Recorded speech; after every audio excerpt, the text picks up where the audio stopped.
Kes baru COVID-19 lepasi angka 24,000.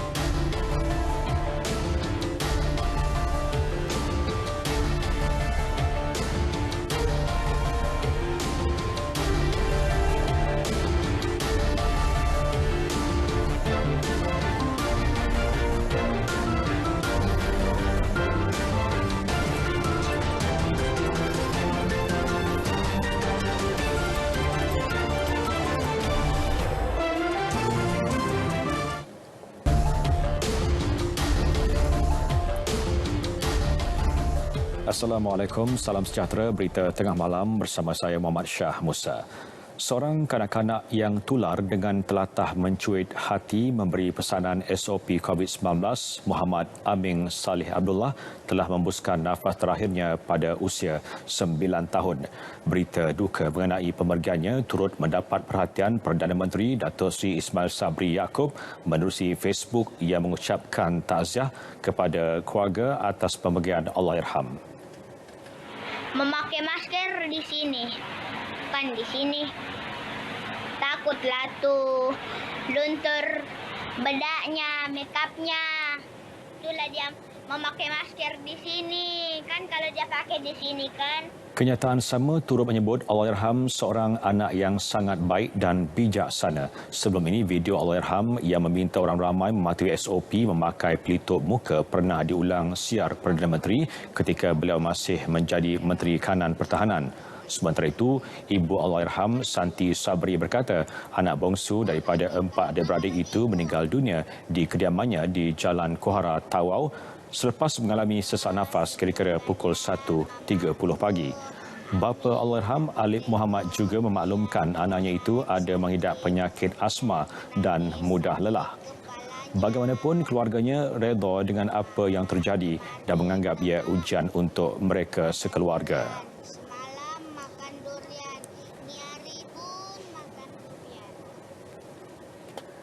Senarai Kabinet baru akan diumumkan Perdana Menteri Datuk Seri Ismail Sabri Yaakob 11 pagi nanti. Sementara Majlis Angkat Sumpah Menteri dan Timbalan Menteri Persekutuan akan berlangsung pada petang Isnin. Perkara itu disahkan pejabat Perdana Menteri terdahulu yang di-Pertuan Agong Al-Sultan Abdullah Rakyatuddin Al-Mustafa Billah Shah menerima menghadap Perdana Menteri di Istana Abdul Aziz, Kuantan. Al-Sultan Abdullah berkenan menerima persembahan senarai anggota jemaah Kabinet baharu daripada Datuk Seri Ismail Sabri.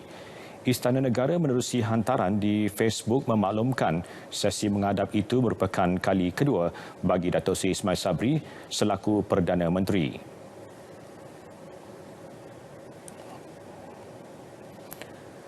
Perkembangan kes COVID-19, negara sekali lagi dikejutkan dengan kes harian tertinggi apabila merekodkan 24,599 kes baharu.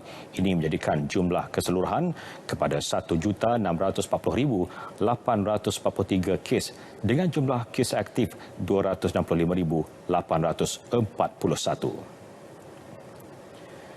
Sebanyak 393 kes kematian baharu turut dicatat yang melibatkan 125 kes di Selangor, 61 kes di Kuala Lumpur, diikuti 48 kes di Johor. Meskipun negara melaporkan jumlah kes tertinggi sepanjang pandemik, namun kebanyakan kes berada di kategori klinikal 1 dan 2 iaitu 97.3% daripada keseluruhan kes. Secara keseluruhan, 19,761 kes iaitu 80.3% daripada jumlah kes yang dilaporkan tiada atau tidak lengkap divaksinasi. Menurut Ketua Pengarah Kesihatan Tan Sri Dr. Hisham Abdullah, semua negeri mencatatkan kadar kebolehjangkitan COVID-19 atau nilai RT melebihi 1.0 kecuali Melaka, Selangor, Kuala Lumpur, Putrajaya, Labuan dan Negeri Sembilan. Bagaimanapun, Malaysia turut menunjukkan petanda yang positif dengan mencatatkan kes sembuh tertinggi dalam tempoh sebulan yang lalu iaitu sebanyak 22,657 kes. Sementara itu, 35 kluster baharu dikesan dengan 20 daripadanya melibatkan tempat kerja. 8 kluster baharu tempat kerja dicatatkan di Selangor, 5 di Johor, 2 di Perak dan masing-masing 1 di Melaka, Negeri Sembilan, Sabah, Pulau Pinang dan Sarawak. Manakala 4 kluster komuniti baru direkodkan di Kelantan, 2 di Johor dan Sarawak serta 1 di Selangor. Tan Sri Dr. Hisham memaklumkan 3 kluster kumpulan berisiko tinggi di Johor dan 1 di Kedah. 1 kluster pusat tahanan turut dikenal pasti di Hilir Perak, manakala 1 lagi kluster pendidikan lain ditemui di Baling, Kedah.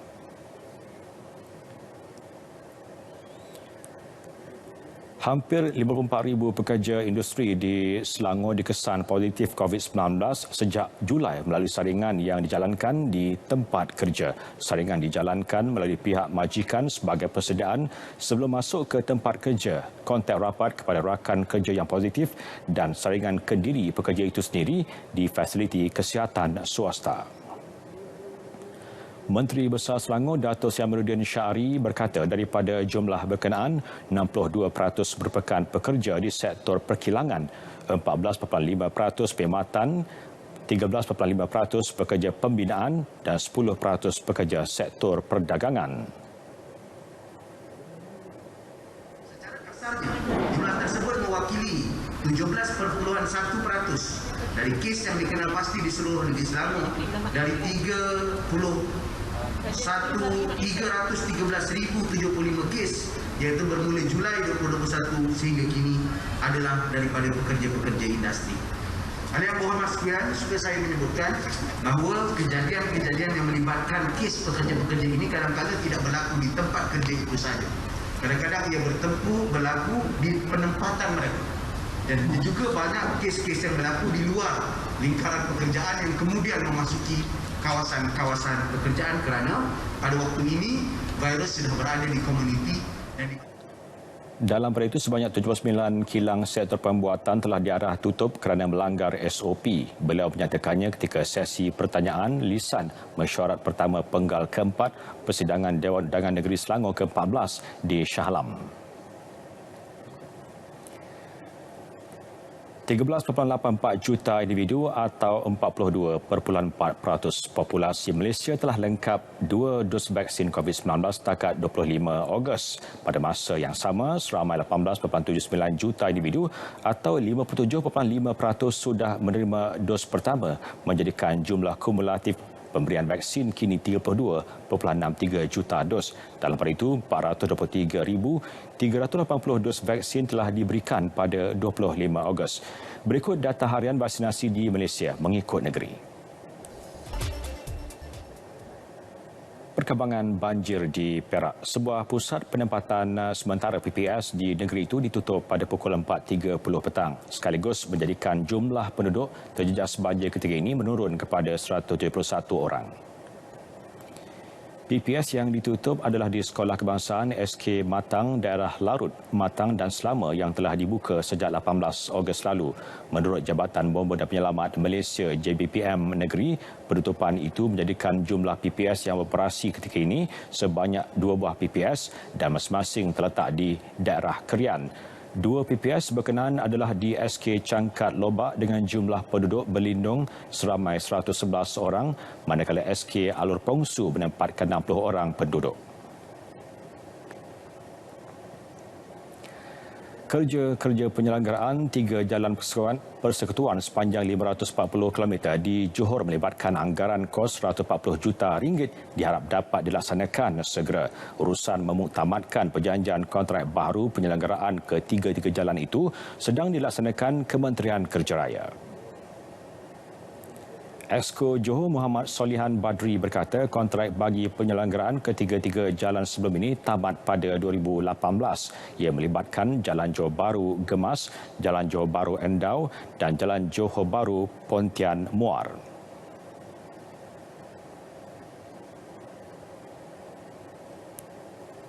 Difahamkan perjanjian itu akan diperbarui pada Oktober tahun ini. Sebab kita terima banyak aduan daripada ahli Dewan Undangan Negeri dalam Dewan Negeri baru-baru ini mengenai keadaan jalan-jalan persekutuan yang kurang elok berbanding dengan jalan-jalan negeri. Beliau berkata demikian selepas menghadiri program kongsi kerja cabutan undi secara maya bagi kerja penyelenggaraan Jalan Seluruh Johor di Kota Tinggi. Tahun ini, JKR Johor menerima peruntukan RM160 juta bagi kerja penyelenggaraan Jalan Persekutuan di negeri itu.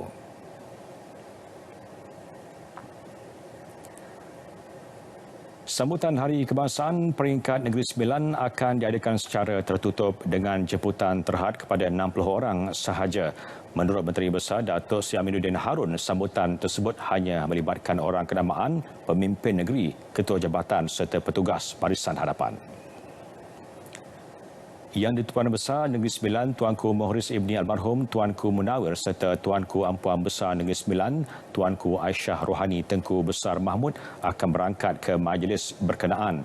Sambutan ringkas itu akan diadakan di perkarangan Wisma Negeri Seremban. Dalam perkembangan lain, semua adun dan pegawai terlibat akan menjalani saringan COVID-19 pada 31 Ogos sebelum mereka dibenarkan menghadiri persidangan Dewan Undangan Negeri pada 3 September. Akan ada swab test yang akan dilakukan pada 31 Ogos ini selepas sambutan Hari Kemerdekaan, dan semua adun akan diwajibkan untuk swab test. Di samping kita nak tahu, kita juga telah dimaklumkan bahawa semua ahli adun telah mengambil vaksin 2 dos, dan perjalanan akan mengambil masa yang terhad sedikit berbanding persidangan yang sebelum ini. Tapi disebabkan bertemu kembali, Selangor merekodkan 141 kes keganasan rumah tangga dalam tempoh 5 bulan pertama tahun ini. Secara purata, terdapat 1 atau 2 kes tersebut dilapor setiap hari di negeri itu. Esko Kesihatan Awam Perpaduan Pembangunan Wanita dan Keluarga Dr. Siti Mariah Mahmud berkata daerah Petaling mencatatkan kes keganasan rumah tangga paling tinggi iaitu 69 kes. Ia diikuti Hulu Langat 38, Gombak 28, Kelang 16, Sepang 15, Kuala Langat 14, Kuala Selangor 6, Hulu Selangor 3 dan Sabak Bernam 2 kes. Katanya, bagi menangani kes keganasan dan penderaan rumah tangga, Jabatan Agama Islam Selangor JAIS tidak mempunyai kuasa khas seperti diperuntukkan kepada Polis Diraja Malaysia PDRM dan Jabatan Kebajikan Masyarakat JKM. Namun Jawatan Kuasa Tetap Hal Ehwal Agama Islam melalui JAIS sedang dalam proses menggerakkan fungsi Pusat Islamik JAIS Prihatin di setiap daerah di Selangor sebagai penyelaras khidmat nasihat bimbingan secara percuma kepada masyarakat. Beliau berkata demikian pada persidangan Dewan Undangan Negeri Selangor ke-14.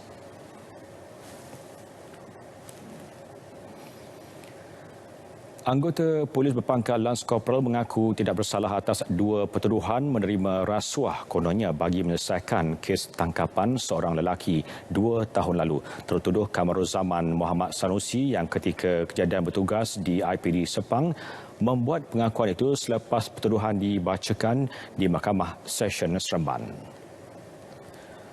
Mengikut kertas pertuduhan pertama, tertuduh didakwa menerima suapan bernilai RM1,000 daripada Muhammad Faizal Abdul Hamid sebagai dorongan tertuduh membantu menyelesaikan kes tangkapan individu terbabit.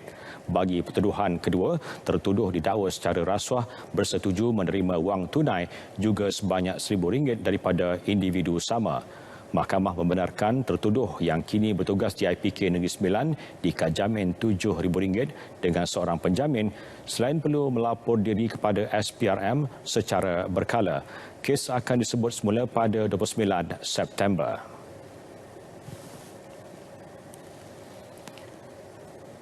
Seorang peniaga mengaku tidak bersalah di Mahkamah Magistrate Kuala Lumpur atas tuduhan membuat laporan palsu bahawa dia diperas ugut polis Jun lalu. Tertuduh Muhammad Amar Zaid Muhammad Amir Lim membuat pengakuan itu di hadapan Magistrate Wong Chai Sia. Tertuduh didakwa memberi laporan palsu kepada Lance Corporal Nur Atikah Kafli sehingga penjawat awam itu menggunakan kuasanya menyiasat perkara tersebut. Kesalahan dilakukan di Balai Polis Sentul pada 7 Jun. Mahkamah menawarkan jaminan RM2,000 dengan seorang penjamin. Kes disebut semula pada 1 Oktober. Pasar Minggu atau Pasar Malam di Terengganu dijangka dapat beroperasi awal bulan depan. Majlis Bandaraya Kuala Terengganu MBKT dijadual berbincang dengan penganjur dan peniaga terlibat dalam masa terdekat. Datuk Bandarnya Rosali Saleh berkata perbincangan ini bagi memperketat atau memperkemas SOP sebelum ia dapat beroperasi. Ini termasuk pelanggan perlu menunjukkan sijil digital vaksinasi COVID-19 bagi membuktikan individu tersebut telah lengkap divaksin. Dan kita menasihatkan macam tadilah, macam pasar malam tadi, pasar-pasar semua tadi, kita menasihatkan pengunjung dan juga premis supaya menguatkuasakan apa juga yang telah digariskan oleh MKN. Yang terutama sekali berkenaan dengan dos tu, 2 ataupun 1 tu. Yang selain daripada SOP-SOP biasalah penjarakan. MBKT juga mempunyai kuasa di bawah Akta 432 untuk mengeluarkan kompaun atau denda jika peniaga dan pelanggan gagal mematuhi SOP ditetapkan. Jabatan Pelindungan Hidupan Liar dan Taman Negara Perhilitan Terengganu mengambil masa hampir 5 jam bagi memindahkan seekor gajah jantan liar di Kampung Basung, Hulu Terengganu. Pengarah Perhilitan Terengganu Dr. Abdul Malik Muhammad Yusof berkata haiwan liar seberat 2.5 tan itu ditangkap kira-kira pukul 3 petang Isnin lalu melalui kaedah tembakan ubat pelali. Gajah berusia kira-kira 15 tahun itu didakwa bersama sekumpulan gajah lain memusnahkan tanaman penduduk di situ. Operasi pemindahan gajah liar ini dilaksanakan dengan bantuan 2 ekor gajah denak betina, Surya dan Deka yang dibawa dari Pusat Konservasi Gajah Sungai Deka, Hulu Terengganu. Kedua-dua gajah denak ini berperanan sebagai pengiring dan mengawal pergerakan gajah jantan liar terbabit untuk dibawa ke atas lori yang terletak 200 meter dari tempat tangkapan. Menurut Dr. Abdul Malik, gajah jantan liar berkenaan akan dilepaskan semula ke habitat asalnya selepas ini. Kementerian Pembangunan Usahawan dan Koperasi MEDAK melancarkan program New Gen Entrepreneurs Online Bootcamp and Genie bagi menggalakkan bidang keusahawanan sebagai kerjaya utama belia. 2,000 belia atau graduan berusia antara 18 hingga 30 tahun akan dipilih melalui saringan permohonan. MEDAK dalam kenyataannya memaklumkan ia merupakan kesinambungan program Ready to Work di bawah program Protege. Peserta engineer akan dilatih memulakan perniagaan melalui latihan keusahawanan selama 7 bulan yang diterajui Protege. Mereka turut diberikan geran mikro permulaan perniagaan RM3,000 seorang. Program turut mendapat sokongan SME Bank, Sedar, Pernas, Institut Keusahawanan Negara Berhad Inskan dan Tekun Nasional. Sejak 2019, Protege berjaya melatih seramai 13,135 orang untuk graduan untuk mendapatkan pekerjaan dan seramai 1,643 telah berjaya diserap ke jawatan tetap. Maybank merekodkan keuntungan bersih RM1.96 bilion bagi suku kedua berakhir 30 Jun tahun ini. Ia melonjak lebih tinggi berbanding RM941.7 juta yang dicatatkan pada suku sama tahun sebelumnya.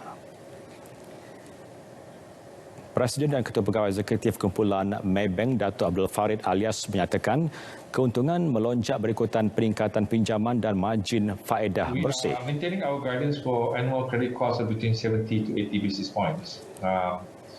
In the first half of 2021, we provided 1.38 billion for loans, of which about 440 million was proactive management overlays. Maybank telah mengisytiharkan dividen interim tunggal 1 peringkat sebanyak 28 sen sesaham di bawah pelan pelaburan semula dividen kumpulan itu. Dividen ini merangkumi 14 sen sesaham menerusi bayaran secara tunai dan bahagian boleh pilih sebanyak 14 sen sesaham serta boleh dilaburkan semula bagi saham-saham biasa baharu atau dibayar secara tunai.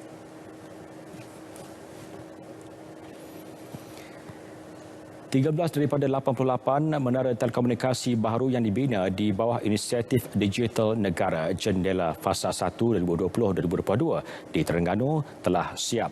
Esko Pelancongan, Kebudayaan dan Teknologi Maklumat Terengganu Arifin Draman berkata pembinaan menara telekomunikasi ini bermanfaat memberi peningkatan liputan 4G kepada 96.9% penduduk di seluruh Terengganu. Antara projek jendela fasa pertama negeri Terengganu adalah sebanyak 88 menara telekomunikasi baru dibina. Menara baru 88, 13 struktur telekomunikasi telah siap, 10 struktur telekomunikasi masih dalam pelaksanaan dan baki lagi 65 dalam proses akhir tender. Macam sini ni dalam proses akhir tender lah, insya-Allah. Beliau ditemui media selepas meninjau tapak naik taraf jalur lebar 4G di Kampung Payung Setiu. Dalam pada itu, sebanyak 409 menara komunikasi sedia ada turut dinaik taraf kepada capaian 4G dengan 88 daripadanya telah siap. Manakala selebihnya dijangka siap secara berperingkat menjelang hujung tahun ini. Percubaan menyeludup dadah bernilai 6.624 juta ringgit melalui perkhidmatan kargo udara berjaya ditumpaskan 16 Ogos lalu. Jabatan Kastam Diraja Malaysia JKDM berjaya mengesan dadah seberat 184 kg itu di Kompleks Kargo Udara KLIA.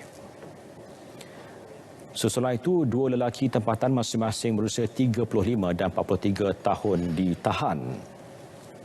Hasil pemeriksaan mendapati 10 daripada 14 kotak tersebut mengandungi 184 bungkusan teh yang mengandungi bahan kristal jernih yang disyaki sebagai dadah berbahaya jenis metamfetamin. Jumlah berat kasar keseluruhan bahan disyaki dadah tersebut adalah seberat 184 kilogram dengan anggaran nilai sebanyak 6.624 juta ringgit Malaysia. Jelas Dato' Sri Abdul Latif pihaknya menyerbu dua lokasi berasingan di sekitar Nilai dan menahan dua lagi lelaki tempatan berumur 42 dan 45 tahun yang disyaki menjadi dalang dalam sindiket. Sindiket menggunakan modus operandi dengan mengisytiharkan barang yang mengandungi dadah sebagai alat perkakasan dapur elektrik, iaitu barang yang dikategorikan sebagai general cargo. Kesemua suspek direman sehingga 30 Ogos ini dan kes disiasat di bawah Seksyen 39B-1-A Akta Dadah Berbahaya 1952.